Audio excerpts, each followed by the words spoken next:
Westminster hasn't seen a political execution this clean, this cold, and this devastating in decades. It wasn't a shout, it was a whisper that screamed. Diane Abbott, the exiled matriarch of the labor left, didn't just challenge the government's new policy. She summoned a ghost from the past to prosecute the prime minister in open court.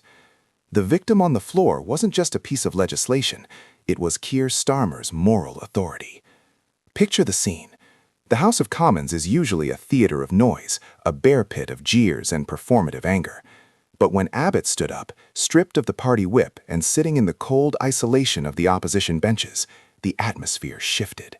She wasn't speaking as a subordinate, she was speaking as a witness to a crime. The government, represented by Justice Secretary David Lammy, had arrived with what they thought was a routine technocratic fix. Their plan? Strip away the right to a jury trial for certain lower-tier offenses. The logic was sterile, corporate, and efficient. Clear the backlog, speed up the conveyor belt of justice, and get the numbers looking good for the next election. It was supposed to be a boring procedural update. But then Abbott rose. She didn't attack the policy with her own words. She didn't launch a socialist tirade. Instead, she opened a magazine from 1992. She read the words of a young, fiery human rights lawyer who once argued that the state cannot be trusted, that jury trials are the last line of defense for the common man against tyranny. And then came the reveal. That young lawyer was Keir Starmer. The silence that followed wasn't just awkward, it was the sound of a reputation shattering. Before we dissect exactly how this moment signals the terminal decay of the current leadership, we need to bring you into the fold. If you are tired of the mainstream media sanitizing these betrayals, you need to join us. Click that subscribe button right now. It is the only way to signal that you are watching, that you are listening, and that you refuse to be fed the official narrative. Join the thousands who are waking up. Now, let's look at the wreckage. To understand why this moment was so lethal, you have to understand the catastrophic reality of the British justice system right now. It is not struggling, it has collapsed. We are looking at a landscape that resembles a failed state. In courts across the country, rape survivors are being told their day in court won't come until 2028. Think about the weight of that. 4 years of limbo, 4 years of trauma without resolution. Evidence rots, memories fade, victims give up. It is a system that has ceased to function for the people it is meant to serve. The government knows this. They know the headlines are killing them. They know that law and order is the one card they cannot afford to drop. But instead of investing, instead of rebuilding the crumbling infrastructure or hiring the necessary staff, they have chosen the path of least resistance. David Lammy walked into the chamber with a spreadsheet solution to a moral crisis. His argument was seductive in its simplicity. Take these cases away from juries, hand them to magistrates, and watch the backlog disappear. Magistrates are faster. Magistrates are cheaper. Magistrates don't need 12 ordinary citizens to deliberate. It is the classic managerial approach to governance. Treat justice like a supply chain issue. If the factory is slow, remove the quality control checks. But the quality control here is centuries of common law rights. It is the fundamental principle that a citizen should be judged by their peers, not by a state-appointed official. This is what makes the betrayal so visceral. It isn't just incompetence, it is a calculated decision to trade your rights for their political survival. They are banking on the public being too exhausted to care. They are betting that you won't notice the erosion of your civil liberties if they wrap it in the language of efficiency and victim support. It is a sleight of hand.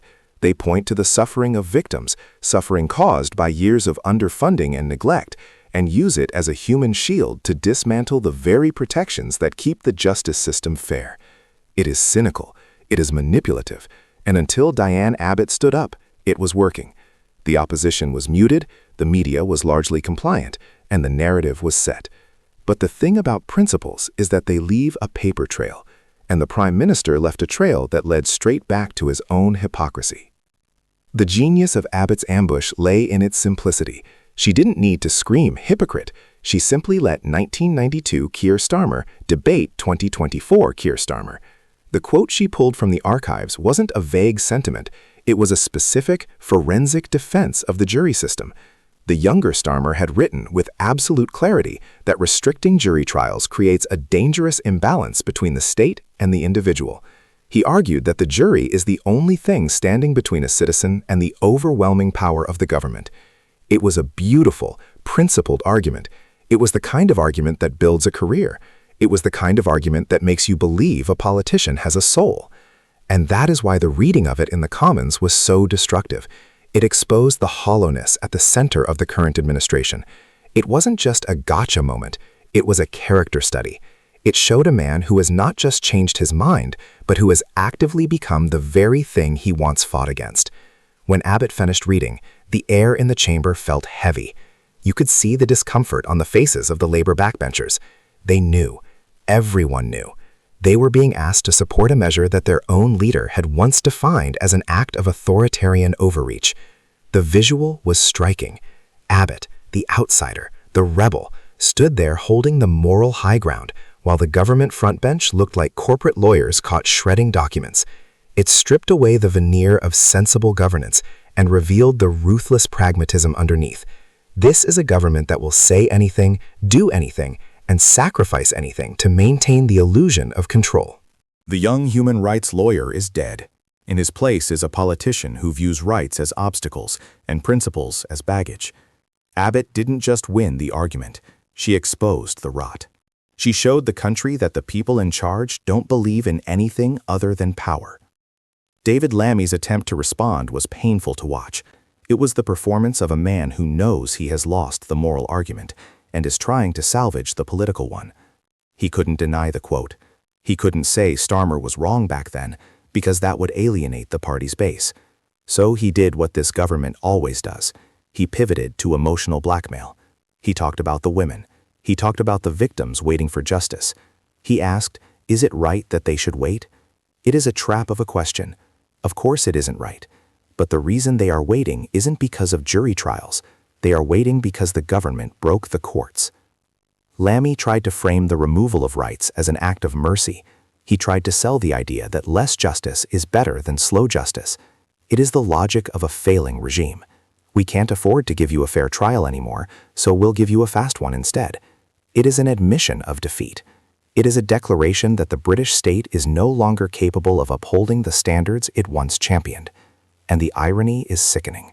The very people they claim to be helping, the marginalized, the vulnerable, the victims, are the ones who rely on jury trials the most.